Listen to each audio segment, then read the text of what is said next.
Welcome to Winning Hearts and Minds, Educational Leadership Podcast. I am your host, Dion Jude. Today we'll explore the topic of overcoming personality clashes by focusing on the post, not the person.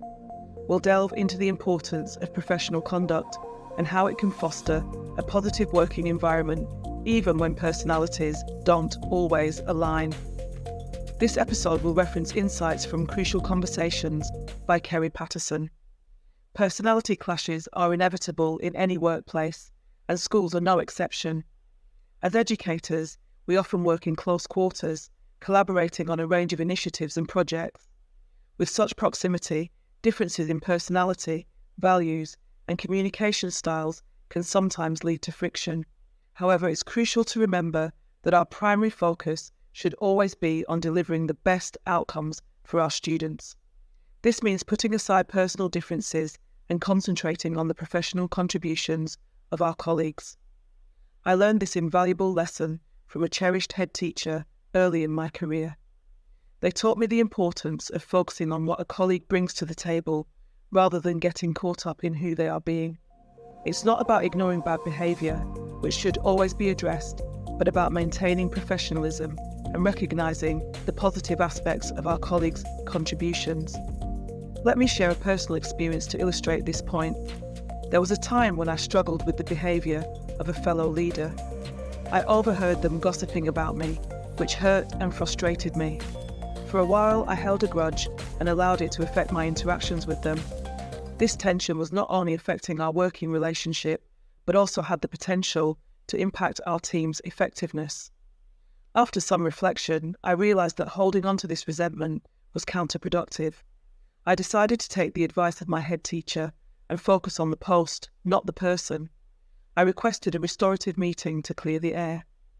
During our conversation, I expressed how their behaviour had affected me and listened to their perspective. It wasn't an easy conversation, but it was necessary. We agreed to put water under the bridge and move forward with a renewed focus on our shared goals. This meeting was a turning point. While we never became best friends, we committed to working together professionally and respectfully. By focusing on our roles and responsibilities rather than our personal differences, we were able to collaborate effectively and achieve the best outcomes for our students. This experience reinforced the importance of addressing issues head-on and prioritising professionalism in all interactions. Gossip and making life hard for others are actions that only bring temporary satisfaction and ultimately harm the work environment. These behaviours break down trust and respect, making it difficult to work together effectively. Instead, focusing on kindness and professionalism helps create a positive atmosphere where everyone can succeed. Supporting each other and working together leads to greater success and a more nurturing environment. The way we treat others defines our professional legacy, so let's choose to lift each other up rather than bring each other down. Inspirational leadership often involves making tough decisions and having difficult conversations. As Brené Brown discusses in Dare to Lead, being a leader means being brave and vulnerable. It means having the courage to address conflicts directly and work towards resolution. It also involves recognising the strengths that each team member brings and leveraging those strengths for the greater good.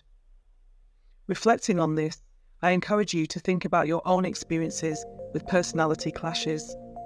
Consider the following questions. Have you ever allowed personal differences to affect your professional interactions? How can you focus more on the positive contributions of your colleagues? What steps can you take to address conflicts in a constructive manner? In conclusion, overcoming personality clashes is about focusing on the post, not the person. It's about recognising the professional contributions of our colleagues and addressing bad behaviour in a constructive manner. By maintaining a focus on our shared goals and working collaboratively, we can create a positive and productive working environment. Thank you for joining me today on Winning Hearts and Minds podcast.